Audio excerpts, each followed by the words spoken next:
Alors, rebonjour les amis. Alors, je suis arrivé chez Whole Food où notre ami Fred va nous montrer ce qu'il achète et moi, je vais vous montrer ce que j'achète. Alors, Fred, t'arrives ou quoi? Où tu es? Ah, ben voilà, maintenant je comprends pourquoi. Je comprends pourquoi. Regardez les amis.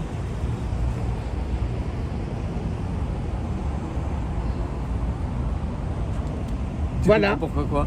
Ben, je comprends pourquoi les gens te considèrent que tu es un petit jeune. Mais pourquoi? Ben, parce que tu as un jean complètement troué, comme les petits jeunes. Ah.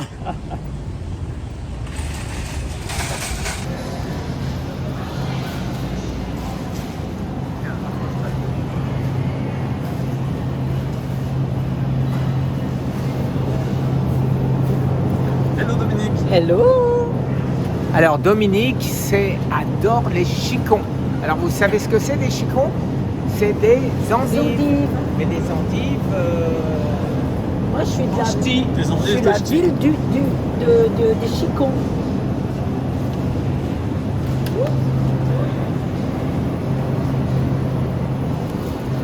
Alors Dominique s'est déjà acheté des raisins noirs, elle adore ça. Et moi, je les regarde. Alors pour ceux qui ne connaissent pas Whole Foods, c'est un grand magasin où il y a principalement que du bio. Et on va faire nos petites emplettes avec Guy, principalement sur des choses cétogènes. Donc Voilà, alors les légumes, aussi bien Fred que moi, on les connaît tous. Et on va s'apporter et essayer de vous apporter tout ce qu'on a trouvé ici qui n'est pas courant et qu'on peut manger. ou faire des jus avec, passer en jus. Mais ça, je m'en fous des jus, moi. Oui, mais pas moi. Alors pour commencer, on a toute la famille des choux. Hein, que ce soit du chou kale, que ce soit du brocoli, que ce soit des choux de Bruxelles, que ce soit des choux blancs. Toute la famille des choux sont extrêmement anti-cancer. Donc ça, vous pouvez en consommer. Et crucifères. On va pouvoir en consommer cru et bio, pratiquement de manière illimitée. Quelque chose d'autre qui est excellent, c'est le radis. Hein, Oui. le radis est plein de soufre et de propriétés qui permettent d'éliminer le mucus. Donc pour les gens comme moi qui ont eu un cancer du côlon et on génère beaucoup de mucus, c'est excellent. Et aussi en hiver, lorsque vous avez le nez un peu congestionné, la bouche, que vous avez un peu de mucus, le radis ou les jus de radis, c'est parfait. Le radis noir est encore plus excitant, j'irais dire, pour nous cancéreux, mais on en trouve rarement. Ici aux États-Unis, c'est vrai qu'on n'en trouve pas souvent.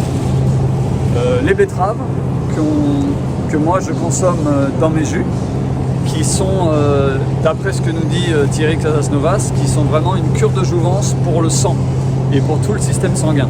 Donc j'en consomme aussi pas mal. Et moi, je les déconseille aux gens qui ont un cancer, parce qu'il y a beaucoup de sucre. C'est Oui. un des légumes qui est le plus sucré. Ouais. Alors, bien sûr, vous vous souvenez de nos vidéos précédentes. Moi, tant que j'étais malade, je ne consommais ni fruits ni légumes racines. Donc, pas de betteraves, pas de carottes, etc. Donc, par contre, depuis que je suis guéri, c'est pour ça qu'on appelle notre alimentation l'alimentation cétogène modifiée.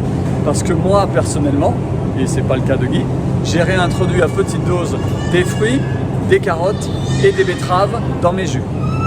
Et moi, je ne prends toujours pas de jus, mais par contre, j'ai réintroduit les baies, c'est-à-dire ce qu'on appelle ici les blackberries, blueberries, les fraises, les framboises. D'ailleurs, on va aller les voir parce qu'on en a besoin. Ouais. Alors là, nous sommes dans le coin des berries justement. Vous voyez, tout est organique, tout est bio. Là, on a de belles fraises. On a bien entendu les framboises. Et je tremble toujours un peu. Nous avons les blackberries, ça s'appelle comment en français? Les mûres. Les mûres. Voilà, nous avons les mûres. Et ici, nous avons un Guy qui est bien mûr aussi. Là, nous avons les myrtilles. Encore des fraises. Et toujours des fraises. Donc là, ici, nous sommes en Georgie actuellement, donc dans le sud des États-Unis. Et on est en pleine période des berries, des fraises, des mûres, des myrtilles, etc. Plein d'antioxydants, excellent pour la santé, mais à petite dose, pour pas avoir trop de sucre. Hélas, et moi quand j'achète le paquet, hélas, j'ai tendance à le finir. Oui, Guy est un peu excessif, mais bon, on ne lui en veut pas. Nous arrivons maintenant au point des tomates. Donc là, on a des belles tomates de vigne bio d'un producteur local. Alors la tomate, il est conseillé de les peler Tout à fait.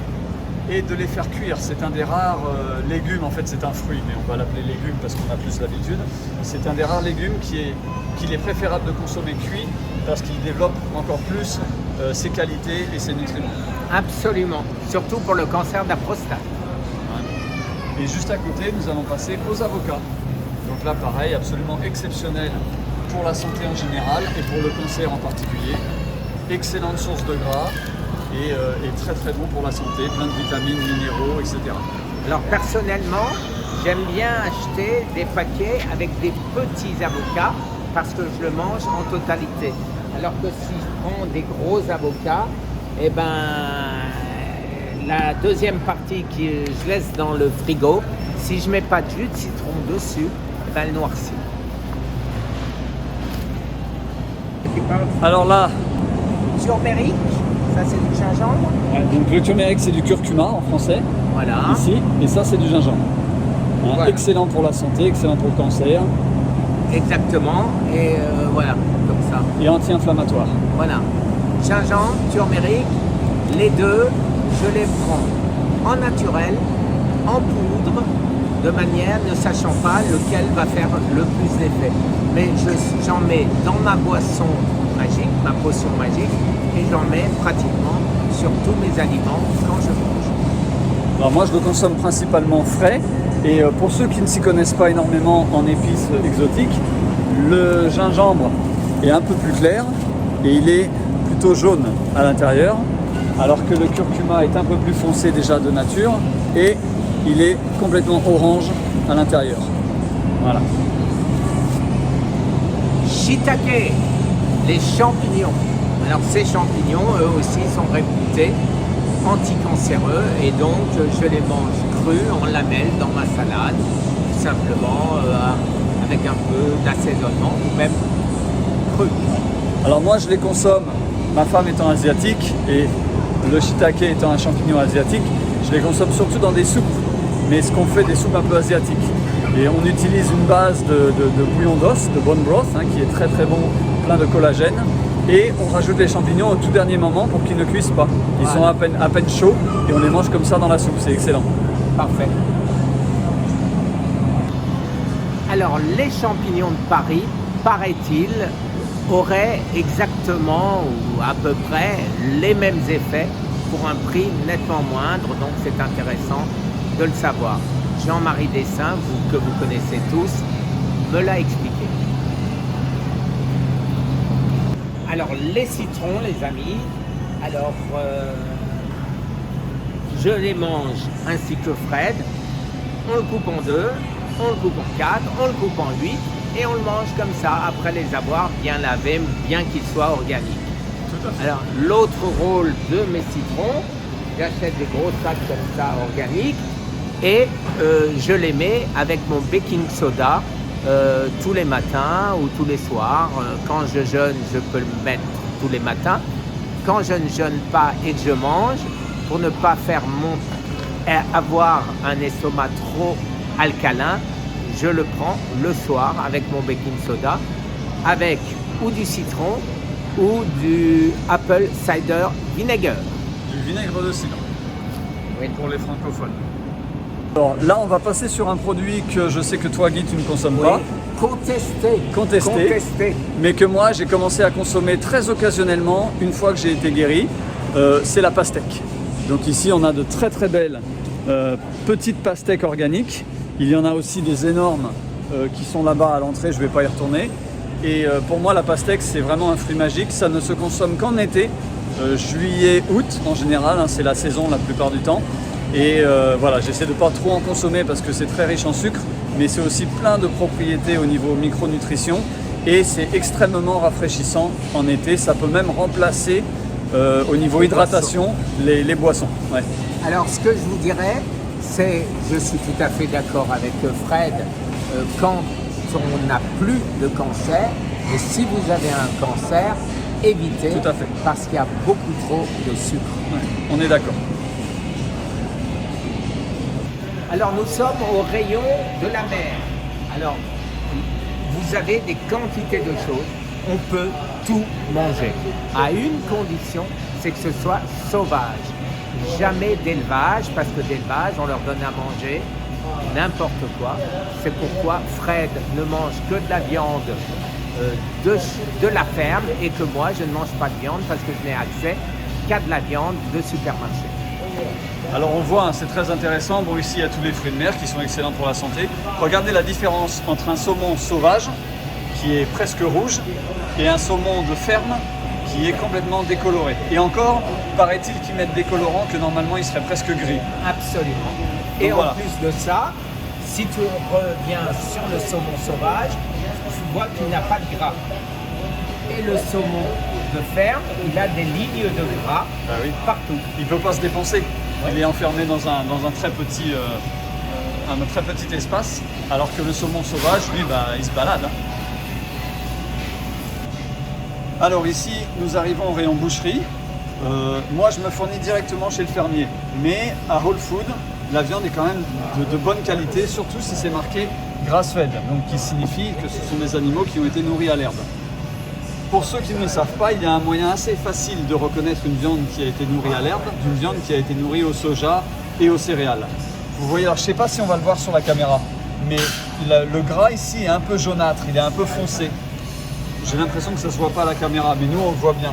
Alors que si vous prenez une viande qui n'est pas nourrie à l'herbe, qui est nourrie au maïs, regardez comme le blanc est très très clair, presque blanc flashy. Donc ça dénote un animal qui a été nourri aux céréales, un gras qui est très blanc, contre un gras qui est jaune, qui a été un peu jauni par de l'herbe, tout simplement par la digestion de l'herbe, et donc la viande est d'une bien meilleure qualité. Nous arrivons maintenant au rayon des œufs. Alors les œufs, excellents pour la santé, excellents pour les gens qui ont un cancer, mais encore une fois, il faut que ce soit de la très bonne qualité. Donc vous voyez ici, on a ceux-ci, ce sont ceux que je prends, qui sont et organiques, c'est-à-dire bio, et pasture-raised, c'est-à-dire élevés en plein air et qui se nourrissent de ce qu'ils trouvent. Donc c'est comme ça qu'un poulet et qu'une poule doit être élevés, et les œufs automatiquement sont d'une qualité supérieure. Et je fais de même.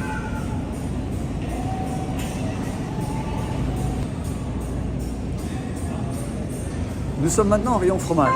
Alors en France, vous avez plus de chance qu'ici aux États-Unis parce que énormément de vos fromages sont d'appellation contrôlée et doivent être au lait cru. C'est la loi. Et bien entendu, le lait cru est largement meilleur pour la santé, les fromages au lait cru j'entends, que le lait pasteurisé. Donc étant donné que la pasteurisation tue toutes les vitamines, les minéraux, les bonnes bactéries qui vont digérer le lactose du lait, c'est très important que vos fromages soient au lait cru. Ça permet aussi de conserver les enzymes qui vont aider à la digestion. Ici aux États-Unis, il faut faire attention. Il y a uniquement quand c'est marqué raw milk, donc au lait cru, qu'on peut faire confiance. Tout le reste, c'est absolument à éviter. Donc ici, on va s'en approcher. Nous expliquer pour la caséine. Oui, mais c'est la même chose en fait. Il y a deux types de bactéries dans le lait qui vont, si le lait reste cru et de préférence est biologique, il y a deux types de bactéries qui vont digérer l'une le lactose et l'autre la caséine. Ce qui fait que plus le lait a été digéré, donc sous forme de fromage, ensuite sous forme de beurre, ensuite sous forme de crème, moins il va y avoir de caséine et de lactose, donc moins de risque d'allergie et moins de risque d'inflammation. Voilà. Donc ici, on va essayer d'aller vous montrer un peu les fromages au lait cru qu'on trouve.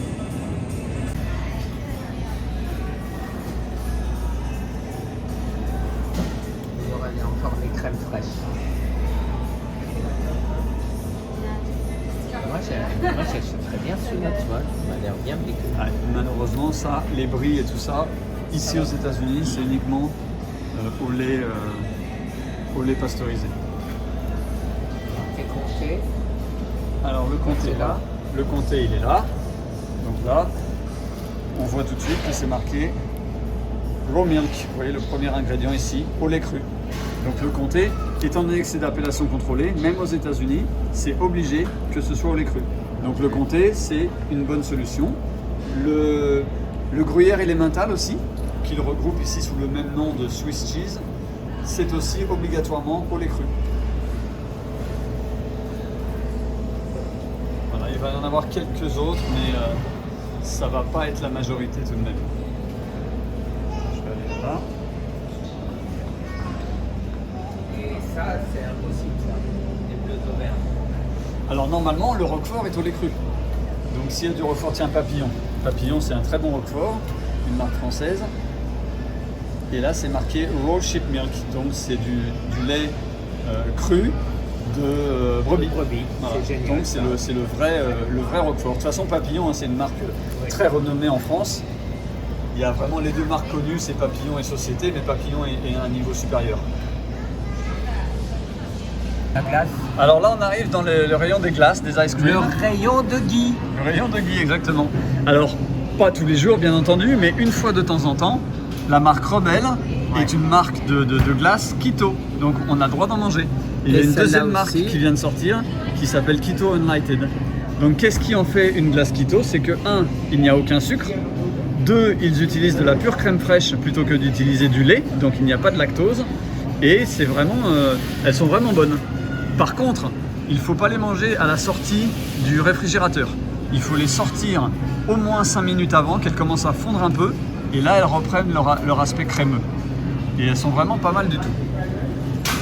Plus que pas mal, c'est délicieux, surtout quand on ne peut pas en manger d'autres, les amis. Regardez, Guy va aller les renifler. Alors Voilà. que les ice cream, ça sent rien quand même, Guy.